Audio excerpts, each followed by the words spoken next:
Gané millones en la lotería. $2 millones. Y decidí no contárselo a nadie. Primero, pedí ayuda a mi familia para poner a prueba su lealtad. Todos se negaron, pensando que yo era un viejo tonto con una pensión miserable. Solo una persona me ofreció una mano amiga, sin saber que yo había ganado. Era la persona de la que menos esperaba ayuda, pero ahora lo recibirá todo. Antes de continuar, por favor suscríbete al canal y déjanos saber desde dónde nos escuchas en los comentarios. El billete de lotería temblaba ligeramente en mis manos curtidas mientras rellenaba cuidadosamente los números familiares. 7, 14, 23, 31, 42. Cada dígito conllevaba un recuerdo. El cumpleaños de Elena, el de Valeria, el de Sebastián, el de Javier, nuestro aniversario de bodas, el número extra 18 por Mateo, el hijo de mi difunto hermano, $20. Lo mismo de cada mes durante los últimos 3 años. Papá, ¿qué te pasa?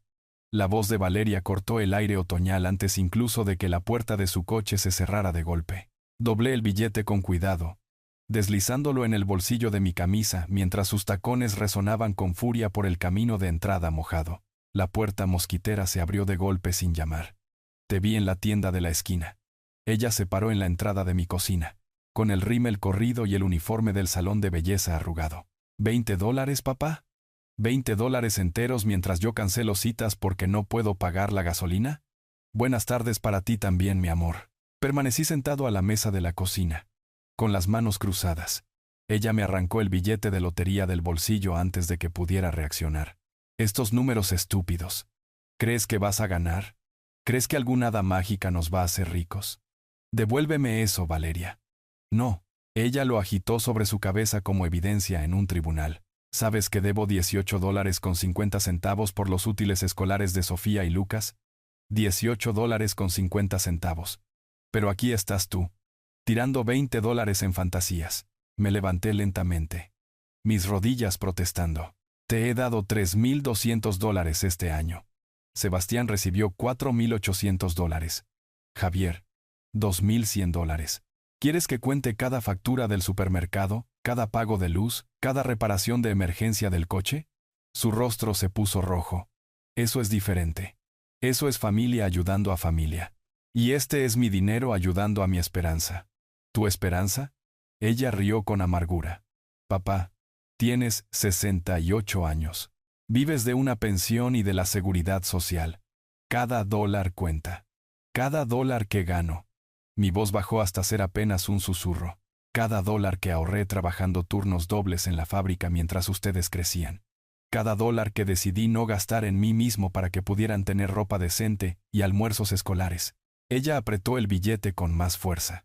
No estoy pidiendo mucho. Estás pidiendo todo. Las palabras salieron más duras de lo que pretendía. ¿Quieres el dinero de mi billete de lotería? Sebastián quiere mis decisiones de inversión. Javier quiere mi fondo de emergencia. ¿Cuándo puedo yo querer algo? Los ojos de Valeria se entrecerraron. Lo que tú quieres es estúpido. Lo que yo quiero es mío. Ella me miró fijamente durante un largo momento. El reloj de la cocina haciendo tic-tac entre nosotros. Afuera, la lluvia comenzó a golpetear contra la ventana. Finalmente, tiró el billete sobre la mesa. Bien, desperdicia tu dinero. Pero no vengas llorando cuando estés comiendo comida para gatos, porque gastaste tus últimos 20 en sueños imposibles. La puerta principal se cerró tan fuerte que las tazas de café tintinearon en sus platos. A través de la ventana vi su coche levantar grava mientras salía marcha atrás de mi entrada. Las luces traseras rojas desaparecieron en la esquina, dejando solo el sonido de la lluvia y mi propia respiración. Recogí el billete de lotería, alisando las arrugas que sus dedos habían hecho. Los números me devolvieron la mirada. Los cumpleaños de mi familia, las fechas que una vez significaron celebración, pastel y risas, ahora se sentían como acusaciones. 5 horas más tarde, mientras la oscuridad del otoño se asentaba sobre el pueblo, me senté solo con una taza de café que se había enfriado. El billete de lotería yacía en la mesa junto al periódico de ayer. Fue entonces cuando mi teléfono comenzó a sonar. La sopa apenas comenzaba a hervir cuando sonó el teléfono. Había estado revolviendo los fideos con pollo lentamente, viendo el vapor subir de la olla, tratando de no pensar en las palabras de Valeria resonando en mi casa vacía. El identificador de llamadas mostraba el número de Sebastián. Hola, papá. Su voz llevaba ese tono cuidadoso que usaba cuando pensaba que yo necesitaba ser manejado. Valeria me llamó antes. Está bastante molesta. Dejé la cuchara de madera y me apoyé contra la encimera. Me imagino que sí. Dijo que compraste otro billete de lotería hoy. $20. Es correcto. Una pausa. Podía escuchar el clic del teclado en el fondo. Todavía estaba en su oficina en el centro. Probablemente trabajando hasta tarde en algún proyecto que demostraría cuán indispensable era para su empresa. Papá, hemos hablado de esto antes. $20 puede no parecer mucho. Pero suma. Son $240 al año. En 5 años, son $1,200. Las matemáticas siempre fueron tu fuerte, hijo. Hablo en serio. Su voz se agudizó. Tienes ingresos fijos. Cada gasto debe ser considerado cuidadosamente. Apreté el teléfono con más fuerza. Como los $7,300 en deuda de tarjeta de crédito que no pudiste cubrir el año pasado. ¿La deuda que pagué para que tu crédito no se arruinara? Silencio. Luego. Eso fue diferente. Esa fue una oportunidad de inversión que no funcionó. Y esta es mi inversión en la esperanza. La esperanza no paga facturas, papá. Tampoco lo hizo tu aventura con las criptomonedas. O el restaurante de tu amigo. O ese esquema de mercadeo multinivel que juraste que te haría rico. Esos eran riesgos calculados basados en investigación de mercado. No. Apagué la hornilla debajo de la sopa. Esas eran apuestas. Justo como este billete de lotería. La única diferencia es que yo admito lo que es el mío. Sebastián. Suspiró dramáticamente. Mira. No estoy tratando de controlar tu vida. Estoy tratando de ayudarte a tomar decisiones financieras inteligentes. Mamá siempre decía, no lo hagas. La palabra salió más cortante de lo que pretendía. No uses a tu madre para justificar tratarme como a un niño. Eso no es lo que estoy haciendo, ¿verdad? ¿Me llamas? Me das un sermón sobre $20 mientras te envío $400 cada mes para tus supuestas emergencias. ¿Cuándo fue la última vez que preguntaste cómo estoy? ¿Cuándo fue la última vez que visitaste solo por visitar? Otra pausa. El clic del teclado se detuvo. Me importas, papá. A todos nos importas.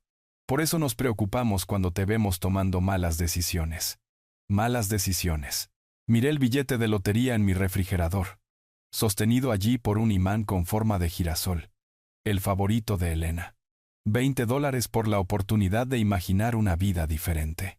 $20 por 30 segundos de qué pasaría si. Sebastián, necesito preguntarte algo. Seguro.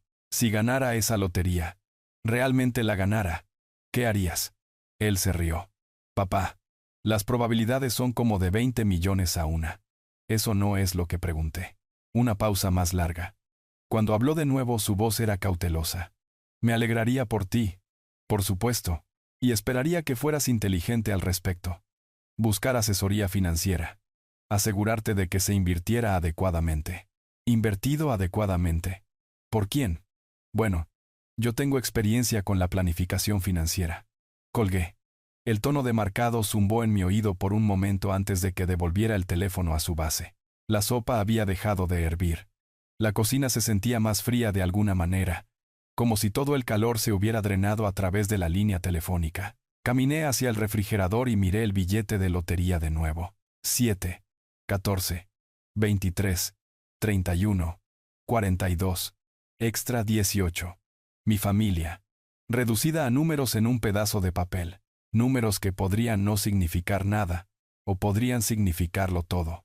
Pasaron 8 días antes del sorteo de la lotería. 8 días de filtrar las llamadas de mis hijos, de comer cenas silenciosas solo, de preguntarme cuándo exactamente me había convertido en nada más que una cuenta bancaria con piernas para ellos.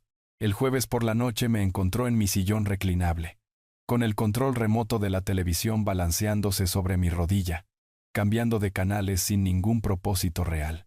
La casa se sentía más grande por la noche. Las sombras extendiéndose desde las esquinas donde solían estar los muebles de Elena. Había vendido la mayoría después de que ella falleció.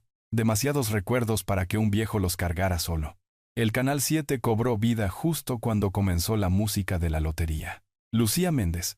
La presentadora local, que había estado sacando números durante 15 años, sonrió a la cámara con su calidez ensayada.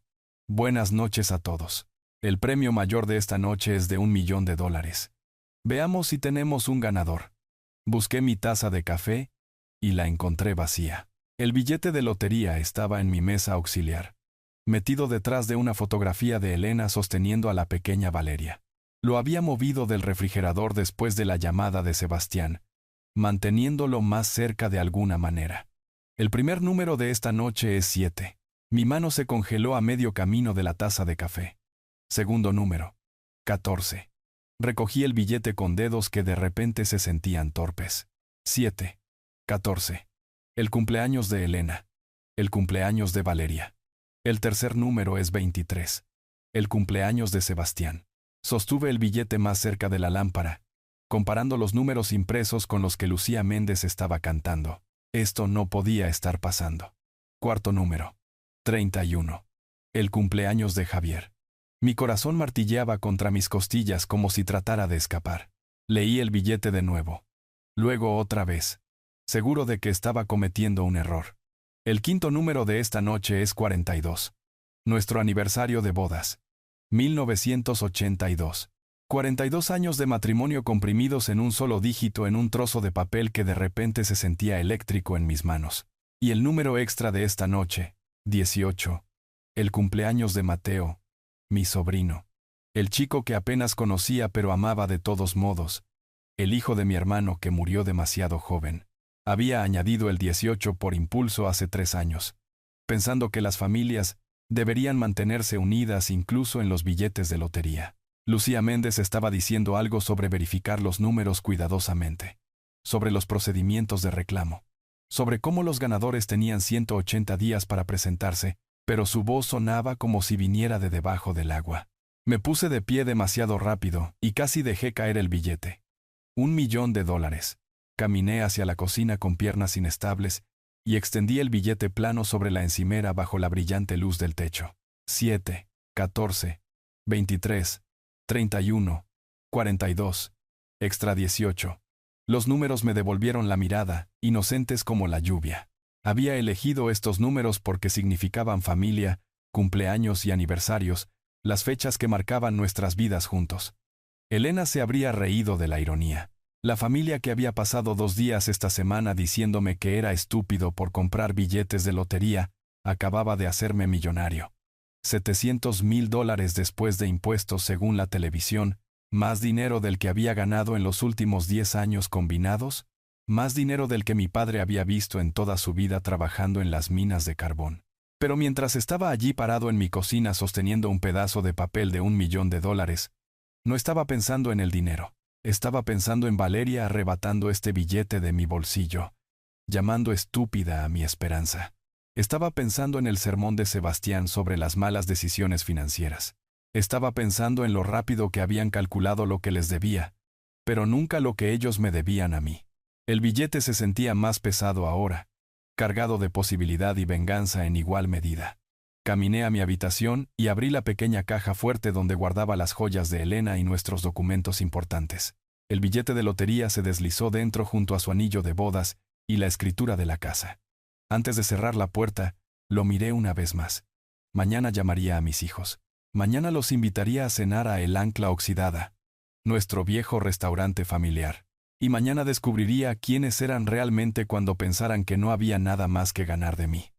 La puerta de la caja fuerte se cerró con un clic, que sonó como una decisión tomada.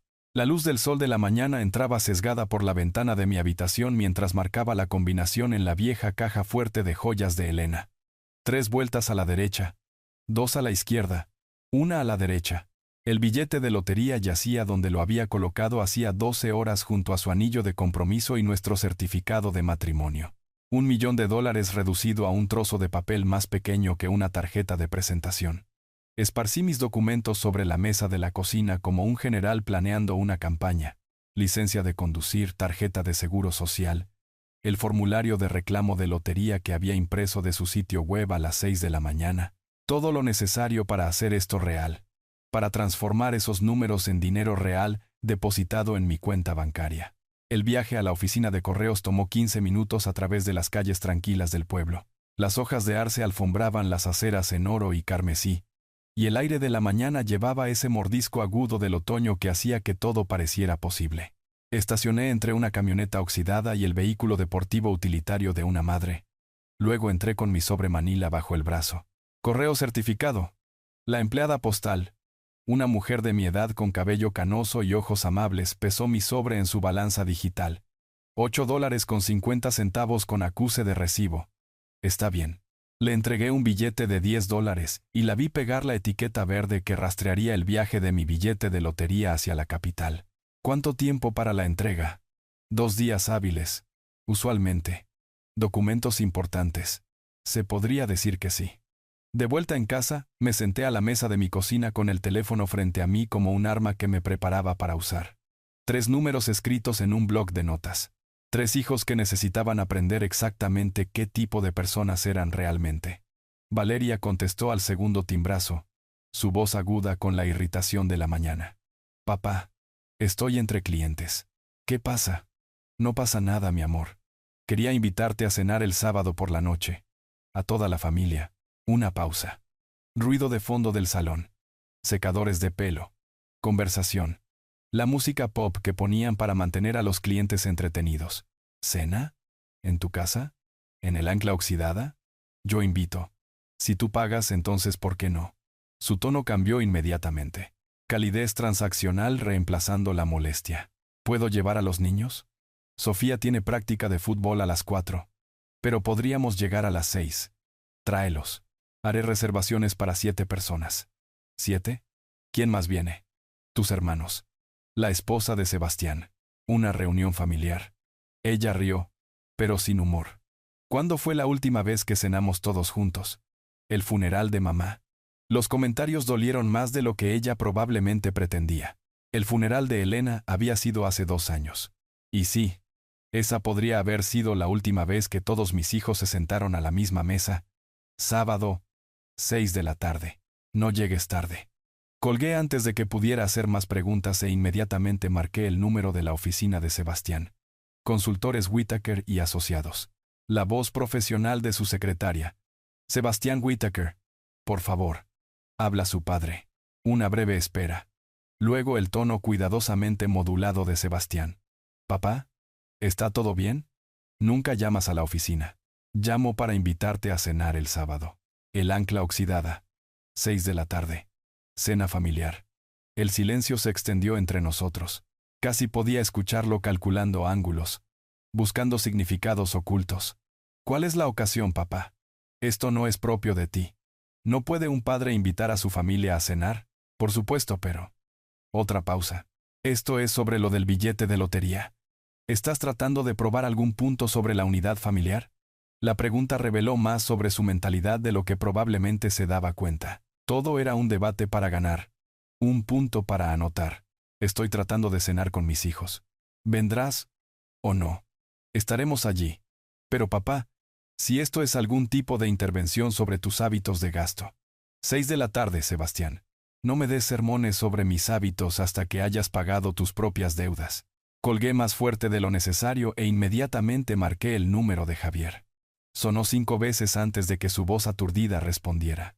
Sí, es tu padre. Te invito a cenar el sábado por la noche. ¿Cena? Lo escuché bostezar. Probablemente acababa de despertar después de trabajar hasta las 3 de la mañana en el bar. ¿A qué hora? 6 de la tarde. El ancla oxidada. Seguro. Podría comer. Ese lugar tiene buenos bistecs. ¿Quién paga? Ahí estaba. La primera pregunta que cada uno de mis hijos hacía cuando ofrecía algo. No, ¿cómo estás? No, ¿cuál es la ocasión? Sino, ¿quién paga? Yo, obviamente. Genial. 6 de la tarde el sábado. Entendido. La línea se cortó sin un adiós. Me recosté en la silla de mi cocina y miré mi bloc de notas. 3 llamadas. 3 aceptaciones. 3 formas diferentes de preguntar quién pagaría la cuenta. Ninguno de ellos había preguntado por qué quería verlos, cómo me sentía, o qué podría haber de especial en reunir a la familia. El sábado me diría todo lo que necesitaba saber sobre las personas que había criado. La noche del sábado llegó con la oscuridad temprana del otoño, asentándose sobre el estacionamiento de El Ancla oxidada. Yo había llegado primero, como estaba planeado, y aseguré nuestra mesa redonda habitual en la esquina trasera, donde Elena solía insistir en que nos sentáramos para las cenas de cumpleaños y aniversarios. La camarera, Linda, que había estado sirviendo a nuestra familia durante 15 años, me trajo café sin que se lo pidiera. ¿Cena familiar esta noche, señor Whittaker? No he visto a todos juntos en un tiempo. Algo así.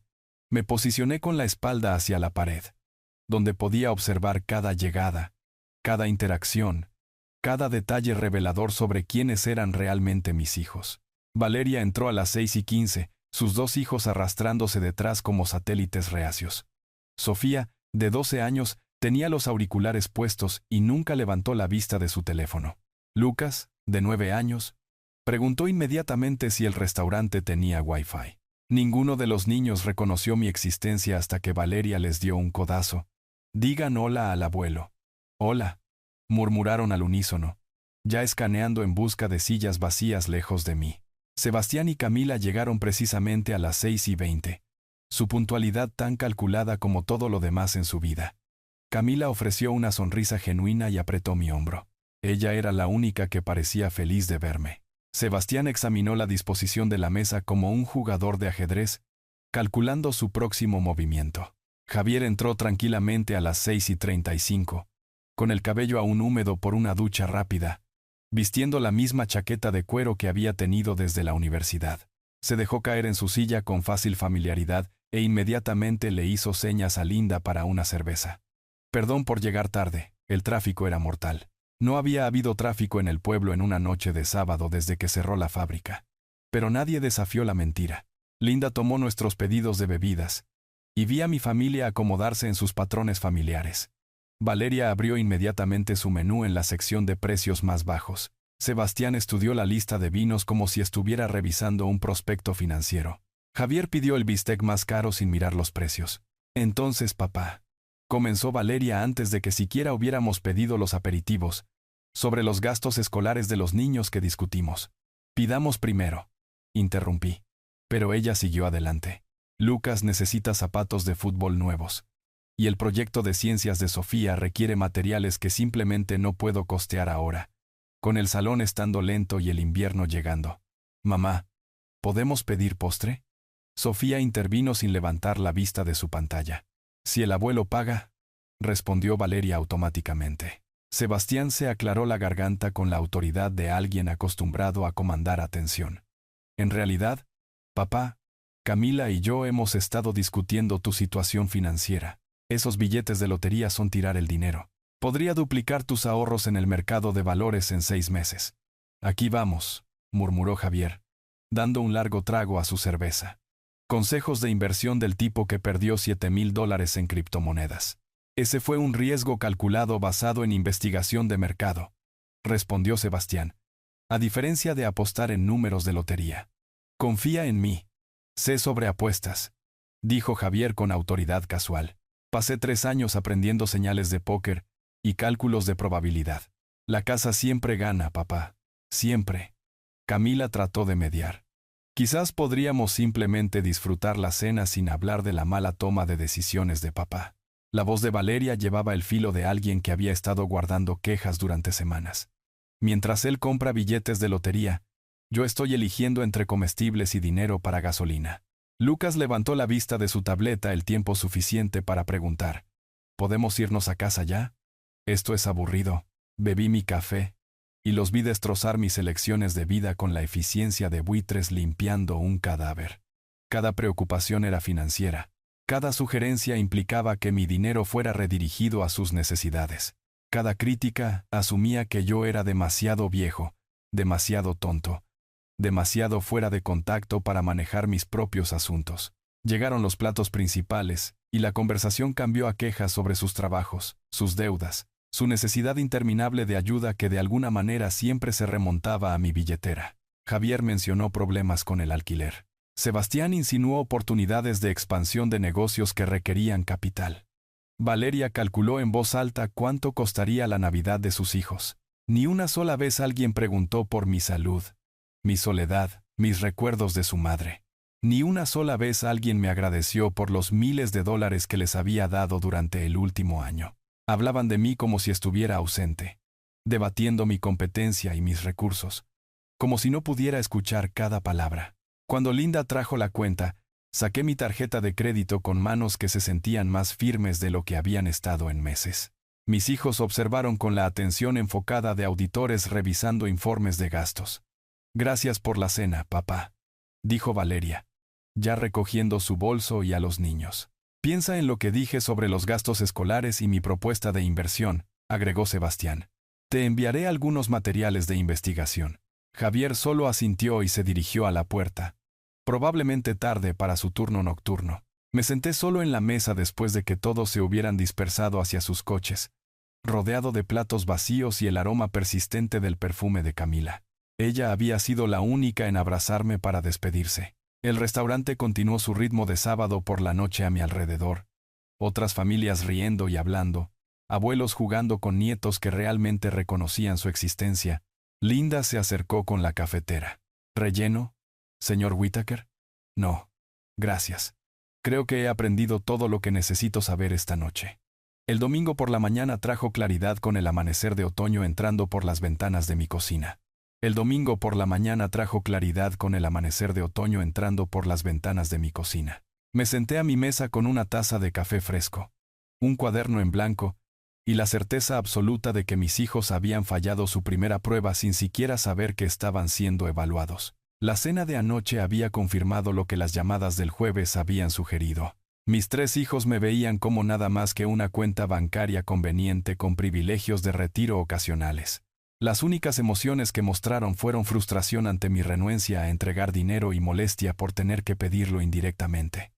Abrí el cuaderno en una página limpia y escribí 3 nombres en la parte superior: Valeria, Sebastián, Javier. Debajo de cada nombre, comencé a diseñar pruebas que les darían una última oportunidad para demostrar que merecían un solo dólar de mis ganancias de lotería. La prueba de Valeria necesitaba apuntar a su egocentrismo, su asunción de que mis recursos existían únicamente para su conveniencia. Una emergencia de salud funcionaría, algo lo suficientemente serio como para requerir ayuda inmediata, pero lo suficientemente manejable como para que una hija amorosa dejara todo para ayudar. Escribí: lunes por la mañana, 10 de la mañana. Palpitaciones cardíacas. Necesito transporte al médico. Ver si deja el salón durante el horario ocupado. La belleza de esta prueba residía en su autenticidad. A los 68 años, los problemas cardíacos eran una preocupación legítima. Había experimentado latidos irregulares ocasionales desde la muerte de Elena, relacionados con el estrés según mi médico. Pero Valeria no lo sabría. Una hija verdaderamente cariñosa abandonaría a los clientes que pagan para ayudar a su padre a recibir atención médica. Una hija egoísta sugeriría que llamara a una ambulancia o le pidiera a otra persona. La prueba de Sebastián requería un enfoque diferente. Su naturaleza controladora y arrogancia intelectual lo hacían vulnerable a escenarios que involucraran asesoramiento financiero o toma de decisiones. Escribí: martes por la tarde, 2 de la tarde. Encontré bonos de ahorro antiguos por valor de $12,000. Pedir orientación de inversión. Ver si intenta controlar el dinero u ofrece ayuda genuina. Esta prueba explotaba su creencia de que él sabía más que yo sobre todo lo financiero. ¿Ofrecería una guía honesta sobre las mejores opciones para un anciano con ingresos fijos? ¿O inmediatamente buscaría manejar el dinero él mismo, tratándome como a un niño incompetente en quien no se podía confiar con sus propios activos? La prueba de Javier se centraba en su irresponsabilidad y actitud casual hacia los problemas de otras personas. Escribí: miércoles por la noche, 7 de la noche. Perdí la billetera con el dinero de la pensión en el supermercado. Necesito ayuda para buscar, presentar informe policial, ver si ayuda o pone excusas. El momento era crucial. El miércoles era una de sus noches de trabajo en el bar, cuando las propinas eran tradicionalmente buenas. Un hijo que realmente se preocupara sacrificaría el potencial de ganancias para ayudar a su padre a recuperar el dinero esencial para los gastos básicos de vida. Un hijo egoísta sugeriría alternativas que no incomodaran su horario.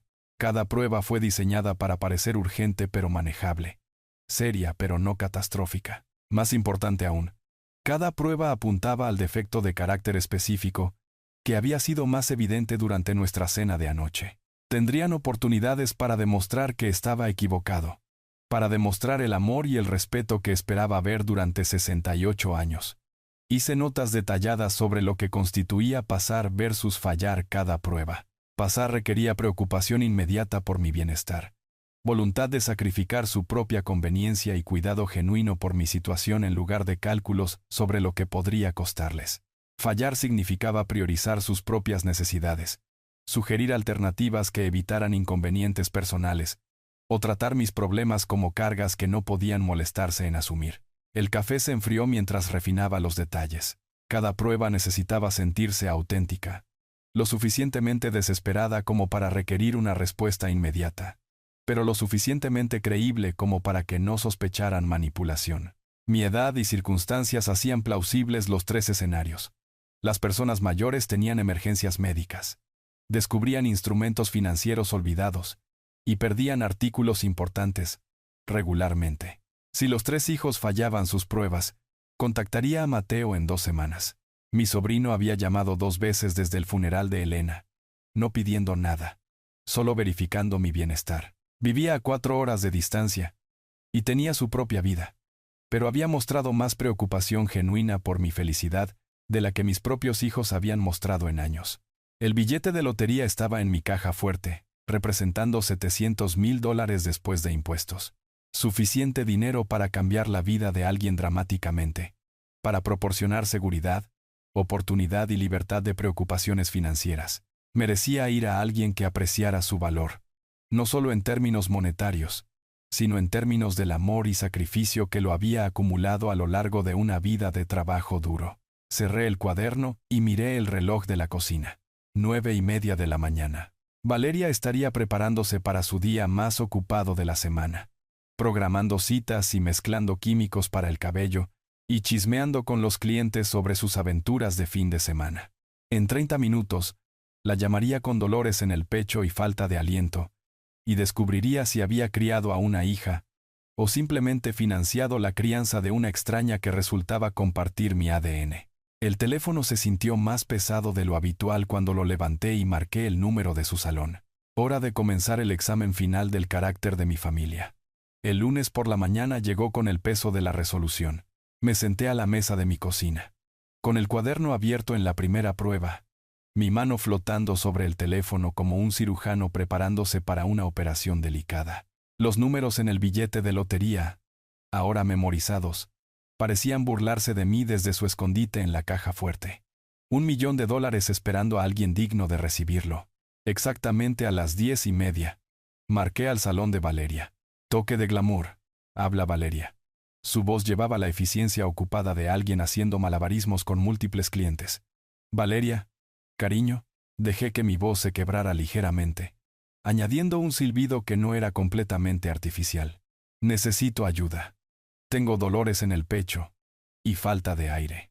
El ruido de fondo inundó a través del teléfono, secadores de pelo zumbando, un cliente preguntando sobre el tiempo de procesamiento, la música pop que ponían para mantener el ambiente ligero, todo lo que importaba más a mi hija que la salud de su padre.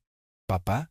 Su tono cambió a una leve preocupación, pero podía escucharla moviéndose, probablemente revisando un temporizador en los reflejos de alguien. ¿Qué tipo de dolores en el pecho? Agudos. Justo aquí. Presioné mi mano libre contra mi pecho, dejando que el gesto informara mi voz.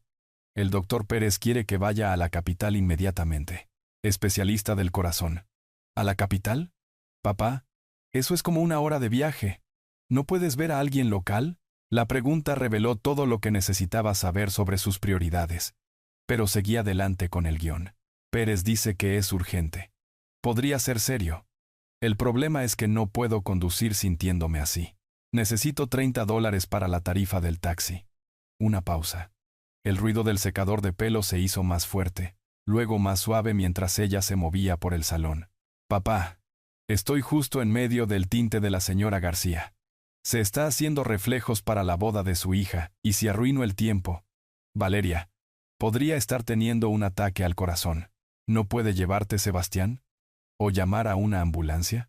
Cada sugerencia golpeaba como un golpe físico. Tu padre está teniendo una emergencia médica. Y tu primer instinto es encontrar a alguien más para manejarlo.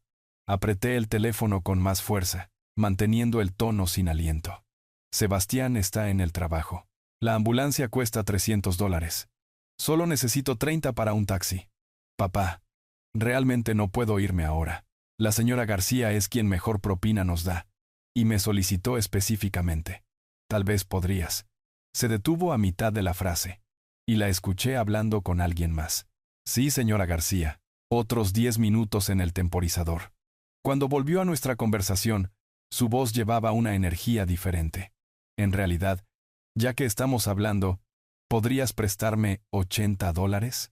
Hay un vestido en el centro comercial para la fiesta de aniversario del salón la próxima semana. Todas las otras chicas llevarán ropa de diseñador, y no puedo aparecer luciendo barata. El silencio se extendió entre nosotros, mientras sus palabras se hundían. Su padre llama con dolores en el pecho, necesitando $30 para transporte médico, y ella responde pidiendo $80 para un vestido. La prueba no podría haber sido más concluyente si la hubiera diseñado como un experimento de psicología. Papá, ¿estás ahí? El vestido está en oferta, pero solo hasta esta noche. Estoy aquí. Mi voz se había vuelto plana. La falta de aliento actuada reemplazada por un vacío genuino. Entonces, ¿puedes transferir el dinero? Tengo a la señora García bajo el secador. Pero, podría correr al centro comercial después del trabajo. Miré mi cuaderno. Con el bolígrafo preparado sobre el espacio marcado Prueba 1 Valeria. Los resultados eran claros. Cuando se enfrentó a la emergencia médica de su padre, priorizó las citas de cabello y las compras de vestidos. Cuando se le pidieron $30 para salvar potencialmente mi vida, solicitó $80 para la vanidad. Papá, la conexión se está cortando. Resolveré algo, dije en voz baja. Genial. Sobre el dinero del vestido. Colgué. La cocina se sintió más fría de alguna manera, como si el egoísmo de Valeria hubiera saltado a través de las líneas telefónicas y envenenado el aire. Recogí mi bolígrafo y escribí cuidadosamente. Prueba 1. Fallida. Priorizó citas de clientes y compras personales sobre el posible ataque al corazón de su padre. Afuera, las hojas de otoño pasaban a la deriva por mi ventana como los restos de todo lo que había creído sobre mi familia. Una prueba terminada. Faltan 2. Pero ya sabía cuáles serían los resultados. La tarde del martes trajo la segunda prueba y, con ella, la destrucción sistemática de cualquier ilusión restante sobre las personas que había criado. La tarde del martes trajo la segunda prueba, y con ella, la destrucción sistemática de cualquier ilusión restante sobre las personas que había criado. Esparcí viejos estados de cuenta bancarios y documentos de inversión sobre mi escritorio, creando el escenario perfecto para la confusión sobre las opciones financieras modernas. A las 4:20, llamé a la oficina de Sebastián. Soluciones TechFlow. Habla Sebastián. Su voz llevaba el profesionalismo crujiente de alguien cómodo con la autoridad. Hijo, estoy confundido con todas estas opciones de inversión. Dejé que la incertidumbre coloreara mis palabras, interpretando perfectamente al anciano aturdido. ¿Podría usar tu experiencia? Por supuesto, papá. ¿Qué está pasando? Escuché el clic del teclado en el fondo, la sutil multitarea de alguien acostumbrado a manejar múltiples prioridades simultáneamente. Tengo algunos ahorros en una cuenta básica, ganando nada. Las tasas de interés son terribles. Todos estos comerciales sobre criptomonedas y acciones. Me fui apagando. La imagen perfecta de un ciudadano mayor abrumado. El clic del teclado se detuvo. ¿De cuánto estamos hablando, papá? No. ¿Cuáles son tus objetivos financieros? No. ¿Cuál es tu tolerancia al riesgo? Sino, ¿cuánto dinero? La pregunta que todo asesor codicioso hace primero. Bueno, he sido cuidadoso a lo largo de los años.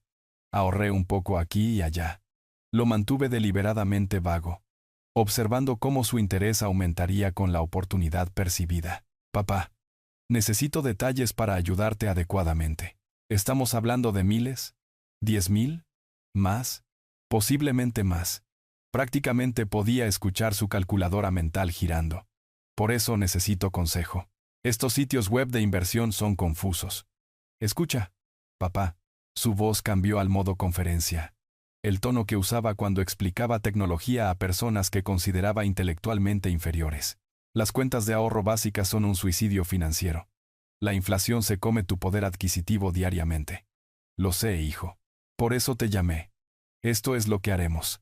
Dame el control de la cuenta, y moveré todo a una cartera de criptomonedas diversificada. Podría triplicar tu dinero en 6 meses. Ahí estaba. No educación, no orientación, sino una toma de poder inmediata. El mismo instinto controlador que lo había llevado a darme sermones sobre los billetes de lotería, ahora se centraba en controlar activos que acababa de enterarse que existían. ¿Control de la cuenta? Dejé que la confusión se deslizara en mi voz. Pensé que solo me darías consejos. Papá, no entiendes la inversión moderna. Requiere monitoreo constante, decisiones de fracción de segundo. No puedes esperar manejar instrumentos financieros complejos a tu edad. A mi edad, como si cumplir 68 años hubiera eliminado automáticamente décadas de responsabilidad financiera, como si el hombre que había manejado un presupuesto familiar durante 40 años fuera repentinamente incompetente para tomar sus propias decisiones. Podría configurar transferencias automáticas. Continuó, su voz ganando impulso con cada palabra.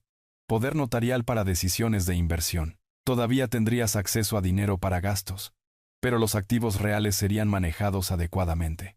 Manejados adecuadamente por ti, por alguien que entiende los mercados. Papá, desperdicias $20 al mes en esos ridículos billetes de lotería. Eso solo muestra que necesitas orientación profesional. El comentario de la lotería dolió particularmente fuerte, considerando que esos ridículos billetes de lotería acababan de hacerme rico más allá de su imaginación. Apreté el teléfono con más fuerza, manteniendo mi actuación de anciano confundido mientras la rabia se acumulaba detrás de mi fachada cuidadosa. ¿Así que controlarías mi dinero completamente? ¿Por tu propio bien? Confía en mí, papá. En 5 años, me agradecerás cuando tu cartera haya crecido exponencialmente. Miré mi cuaderno, sabiendo ya lo que estaría escribiendo. Prueba 2. Diseñada para medir si mi hijo ayudaría o manipularía. Había revelado exactamente lo que había sospechado. Dada la oportunidad de educar a su padre sobre inversiones, Sebastián había intentado inmediatamente tomar el control de mis activos. Necesito pensar en esto, dije lentamente. No pienses demasiado. Las oportunidades de mercado no esperan a la indecisión. Incluso su comentario final fue presión. La técnica de ventas clásica de urgencia artificial diseñada para prevenir una consideración cuidadosa. Te llamaré luego, dije. Y colgué antes de que pudiera aplicar más presión. Abrí mi cuaderno y escribí. Prueba 2. Fallida. Intentó obtener el control de los activos del padre bajo la apariencia de experiencia financiera. Manipulación inmediata. Ninguna educación genuina ofrecida. 2 pruebas completadas. 2 fracasos documentados. Una prueba restante. El miércoles por la noche traería la confirmación final de lo que ya sabía. Ninguno de mis hijos merecía un centavo de mis ganancias de lotería. La noche del miércoles se asentó sobre el pueblo con la promesa de respuestas finales. Me senté en mi sala de estar, la televisión murmurando noticias locales a bajo volumen mientras me preparaba para la última prueba. Mi cuaderno yacía abierto a mi lado. 2 pruebas fallidas ya documentadas en mi cuidadosa letra. A las 9:45, marqué al bar de Murphy. El teléfono sonó 3 veces antes de que la voz de Javier cortara el ruido de fondo. Vasos tintineando, comentarios deportivos de la televisión, el zumbido constante de los clientes habituales de la noche del miércoles. Murphy's. Habla Javier. Hijo, estoy en problemas. Dejé que preocupaciones genuinas se filtraran en mi voz. Perdí mi billetera en el Parque del Río hoy. ¿Perdiste tu billetera? Lo escuché moverse, probablemente limpiando la barra mientras hacía malabarismos con el teléfono. Eso apesta, papá. ¿Ya cancelaste tus tarjetas de crédito? No tengo tarjetas de crédito, pero tenía el dinero de la pensión de esta semana allí. $150. El banco no puede reemplazar el cheque hasta el lunes. Una pausa. En el fondo, alguien pidió 2 cervezas y un whisky. Espera, papá. Lo escuché servir a los clientes. El ritual familiar de bebidas servidas y dinero intercambiado. Cuando regresó, su voz llevaba un tono diferente. Perdón por eso. Los miércoles son ocupados. Otra pausa. Papá, te ayudaría. Pero perdí mucho en el póker anoche. Abajo $300. $300. Había apostado el doble de lo que yo necesitaba. Luego lo admitió sin vergüenza ni disculpa. La ironía era asombrosa. Mi hijo con adicción al juego negándose a ayudar a su padre debido a pérdidas de juego. ¿$300? Dejé que la conmoción coloreara mis palabras. Javier, dijiste que dejarías de jugar al póker. Mayormente lo he hecho. Esto fue solo una mala noche. Los juegos de cartas pasan, ya sabes. A veces ganas, a veces pierdes. Y anoche, perdiste el dinero de mi comida de la semana. Vamos, papá. No me hagas sentir culpable. Su voz se volvió defensiva. El tono de alguien acostumbrado a desviar la responsabilidad. ¿Podrías vender esas viejas herramientas en el garaje? Valen algo. Mis herramientas, las llaves y sierras y martillos que había coleccionado durante 30 años arreglando todo lo que se rompía en nuestra casa. Él quería que vendiera los instrumentos del trabajo de mi vida para reemplazar el dinero que había tirado en una mesa de póker. Javier, necesito ayuda. No sugerencias sobre cómo ayudarme a mí mismo. Lo sé, pero estoy sin un centavo ahora mismo. Alguien llamó su nombre desde el otro lado del bar. Escucha, tal vez finalmente ganaste algo con esos billetes de lotería, ¿eh? El comentario golpeó como un golpe físico. Allí estaba yo sentado sosteniendo un billete de lotería de $1.000.000, escuchando a mi hijo adicto al juego burlarse de mi hábito de lotería mientras se negaba a ayudarme a recuperar el dinero de la pensión. La broma cósmica era casi demasiado perfecta para creerla. Los billetes de lotería son un desperdicio. Continuó haciendo eco de la crítica constante de sus hermanos. Pero oye, tal vez esta noche sea tu noche de suerte. Si tan solo supiera. Si tan solo alguno de ellos supiera que su padre tonto ya había logrado lo que consideraban imposible. Pero su ignorancia era reveladora. Incluso enfrentado a mi emergencia, el primer instinto de Javier fue desviar la responsabilidad y sugerir alternativas que no lo incomodaran. «¿Entonces no puedes ayudar?», pregunté en voz baja. «Papá, si lo tuviera, sabes que te lo daría. Pero 300 abajo son 300 abajo. Apenas estoy cubriendo el alquiler este mes. Apenas cubriendo el alquiler porque había apostado sus ingresos. El patrón era claro. Irresponsabilidad que conducía a crisis financiera. Luego solicitar ayuda al padre que consideraba tonto por comprar billetes de lotería. Entiendo, dije.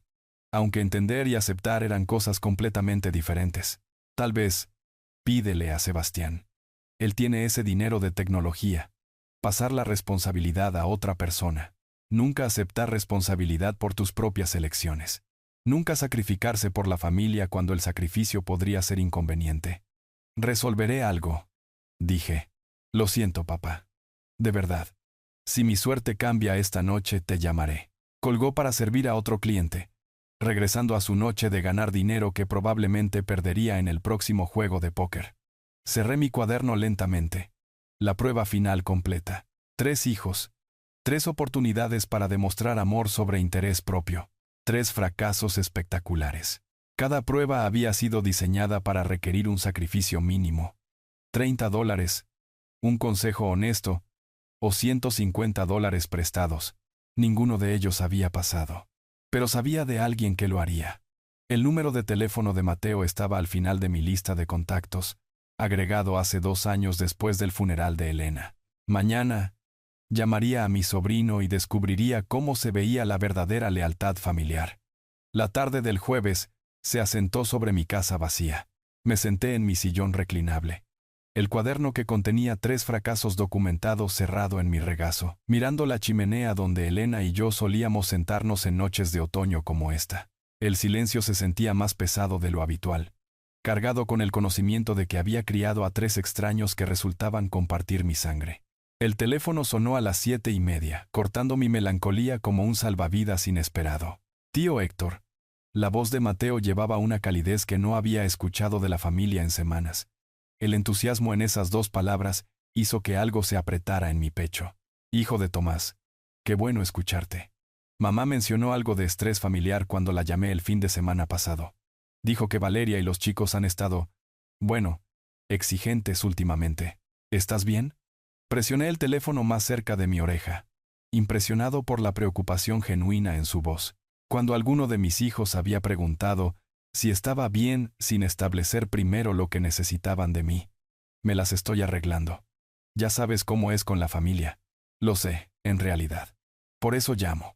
Papeles crujieron en el fondo, probablemente calificando tareas. Tío Héctor, siempre has sido demasiado generoso con todos. A veces la gente se aprovecha de eso. Se aprovecha. La frase golpeó exactamente donde debía.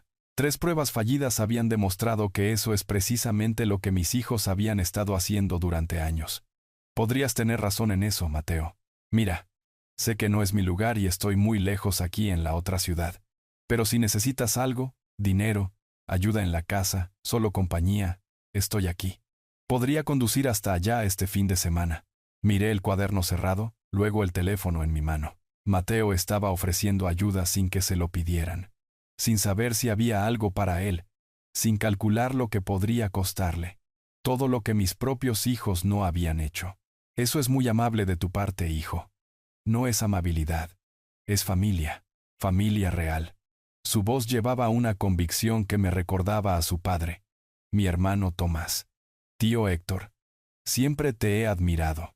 Después de que papá murió, tú fuiste quien se aseguró de que tuviera lo que necesitaba para la universidad. ¿Recuerdas eso? Lo recordaba. $2,000 para los libros de texto y gastos del dormitorio de Mateo, dados sin dudarlo cuando el seguro de Tomás no cubrió todo. Mateo había escrito cartas de agradecimiento durante meses después, actualizándome sobre sus calificaciones, sus aspiraciones docentes, su gratitud por la oportunidad. Pagaste eso, Mateo. Cada centavo. Porque me enseñaste que las deudas importan, que la responsabilidad importa. Pero más que eso, me mostraste cómo se ve el amor. Hizo una pausa y lo escuché moverse por su apartamento. Lamento que mis primos no vean eso. Mis primos. No sus hermanos. No su familia. Él entendía la distinción entre parientes de sangre y familia elegida mejor que los hijos que yo había criado. Mateo, siempre has sido especial. Tu padre estaría orgulloso del hombre en que te has convertido. Aprendí de buenos ejemplos. Tú y papá. Mayormente tú después de que él falleció. Otra pausa. Tío Héctor, hablo en serio sobre ayudar. Lo que necesites. Cuando lo necesites. Sin hacer preguntas. Sin hacer preguntas. Lo completamente opuesto a cada interacción que había tenido con mis hijos en la memoria reciente. Ellos hacen preguntas constantemente. ¿Cuánto? ¿Cuándo? ¿Qué obtendría a cambio? ¿Por qué no podía manejarlo yo mismo? Aprecio eso más de lo que sabes. La familia cuida a la familia. Eso es lo que me enseñaste. Después de que colgamos, me senté en mi sillón reclinable durante mucho tiempo, sosteniendo el teléfono y pensando en la conversación. Mateo había llamado no porque necesitara algo, sino porque había escuchado que yo podría necesitarlo. Había ofrecido ayuda sin condiciones, preguntado sobre mi bienestar sin cálculos, y expresado gratitud genuina por la amabilidad pasada en lugar de derecho al apoyo futuro. Abrí mi cuaderno y pasé a una página nueva. En la parte superior, escribí: Mateo Whitaker. Verdadera familia. Debajo de eso, comencé a planificar cómo asegurar que la lealtad real fuera recompensada. El billete de lotería en mi caja fuerte ya no era solo mío. Pertenecía a alguien que entendía lo que realmente significaba la familia. Una semana después, conduje hacia la capital con documentos que cambiarían todo. Una semana después, conduje hacia la capital con documentos que cambiarían todo. La mañana de octubre llevaba la promesa crujiente del pico del otoño. La luz dorada del sol entraba sesgada por mi parabrisas mientras navegaba el tráfico del centro hacia el edificio de la comisión de lotería. Estacioné en el lote del gobierno y pasé por seguridad con mi sobre Manila bajo el brazo como un hombre de negocios, llevando contratos. El guardia me dirigió al tercer piso, donde una recepcionista con ojos amables y una sonrisa profesional verificó mi cita. Señor Whitaker, felicidades. La señora Ramírez manejará su reclamo. María Ramírez parecía tener la edad de Sebastián, vistiendo un traje azul marino y la conducta competente de alguien que procesaba momentos que cambian la vida como parte de su rutina diaria. Las paredes de su oficina mostraban fotos enmarcadas de ganadores de lotería, personas comunes sosteniendo cheques de gran tamaño, sus rostros brillantes de incredulidad y alegría. Por favor, tome asiento. Verifiquemos su billete ganador. Le entregué el trozo de papel que había causado tanta confusión familiar. Ella lo escaneó bajo una luz especial, verificó los números contra su sistema informático y asintió con satisfacción. Confirmado. Premio mayor de $1.000.000. Sorteo del 10 de octubre. Usted tiene el billete ganador. Ella levantó la vista con calidez genuina. ¿Cómo se siente ser millonario, señor Whittaker? Como justicia, dije. Luego me corregí. Quiero decir, sorprendente. Muy sorprendente. Ella sonrió y comenzó a explicar el proceso. Los impuestos federales tomarían el 37%, impuestos estatales el 4%, dejándome con aproximadamente $700.000. Podía elegir pagos anuales durante 20 años o una suma global. La elección fue simple. Suma global, por favor. Tengo planes específicos para este dinero. Excelente. Permítame preparar el papeleo. Durante los siguientes 45 minutos, firmé formularios, proporcioné identificación, respondí preguntas sobre retención de impuestos y depósitos bancarios. La señora Ramírez explicó los servicios para ganadores, políticas de medios y recomendaciones de asesores financieros. Todo se sentía surrealista. Procedimientos burocráticos transformando números abstractos en riqueza concreta. Su cheque por $700.000, señor Whittaker. Me entregó un pedazo de papel que no pesaba nada, pero representaba todo. Felicidades de nuevo. ¿Algún plan inmediato para sus ganancias? Cuidar a la familia, dije. La familia que lo merece. Conduje hasta el Parque del Río después, encontrando el banco tranquilo con vista al río. El cheque se sentía sustancial en mis manos a pesar de su ligereza. $700.000. Más dinero del que había ganado en los últimos 15 años combinados. Pero la cantidad no era lo que importaba. Lo que importaba era la justicia que representaba. Mateo recibiría $500.000 y la casa, suficiente para asegurar su futuro, pagar cualquier deuda relacionada con la enseñanza, tal vez cursar estudios de posgrado o viajar durante los veranos. Dinero que iría a alguien que demostró cuidado genuino sin expectativa de recompensa. Los $200.000 restantes cubrirían mis gastos de vida para los años que quedaran. Nunca necesitaría pedirle nada a mis hijos de nuevo. Más importante aún, nunca tendrían la oportunidad de tratar mis necesidades financieras como inconvenientes a ser evitados o manipulados para su propio beneficio. Las hojas de otoño pasaban a la deriva por mi banco, llevadas por brisas suaves del río que olían a cambio y posibilidad. Mañana llamaría a mis hijos una última vez, invitándolos a cenar para una conversación que remodelaría nuestra familia para siempre. Aprenderían que las acciones tienen consecuencias, que el amor tiene valor, y que el padre, al que habían descartado como tonto, había sido más sabio de lo que jamás imaginaron. Doblé el cheque cuidadosamente y lo coloqué en mi billetera junto al número de teléfono de Mateo. Mañana traería el ajuste de cuentas que se habían ganado a través de sus propias elecciones. La noche del sábado me trajo de vuelta a El Ancla Oxidada para el acto final de este drama familiar. Me senté en mi coche en el estacionamiento, revisando los documentos de la lotería una última vez. El billete ganador, la verificación oficial del reclamo y el cheque doblado que cambiaría todo. Linda nos sentó en la misma mesa que antes. La ironía cósmica no se me escapaba. Valeria llegó con sus hijos. Sebastián con Camila. Javier puntual por una vez. Se acomodaron en patrones familiares. Valeria estudiando las opciones de menú más baratas. Sebastián analizando la lista de vinos. Javier pidiendo bistec premium sin verificar los precios. Entonces, ¿cuál es la ocasión esta vez, papá?, preguntó Sebastián después de que hubiéramos ordenado. 2 cenas familiares en 2 semanas parece impropio de ti. Solo quería verlos a todos, respondí, cortando mi pollo con precisión deliberada. La conversación fluyó por canales predecibles. Valeria mencionó los próximos gastos de los niños. Sebastián insinuó oportunidades de inversión. Javier se quejó de las noches de pocas propinas. Ninguno de ellos preguntó por mi salud, mi soledad, o cómo había estado pasando mis días desde nuestra última cena. Cuando Linda trajo el postre, pastel de manzana para los nietos, café para los adultos, supe que el momento había llegado. Tengo algo que decirles a todos. Dejé mi taza de café con manos firmes. Gané la lotería hace 2 semanas. Silencio. Silencio completo, absoluto. Incluso los nietos levantaron la vista de sus teléfonos. ¿Gané qué lotería?, La voz de Valeria llevaba el tono escéptico de alguien acostumbrado a la decepción. Metí la mano en mi chaqueta y coloqué el billete ganador sobre la mesa. $1.000.000. Sorteo del 10 de octubre. Aquí está el billete. Sebastián lo agarró primero, estudiando los números con el enfoque intenso de alguien calculando ángulos. Estos son los números que siempre juegas. Cumpleaños familiares. El de tu madre. El tuyo. Tus hermanos. El de Mateo también.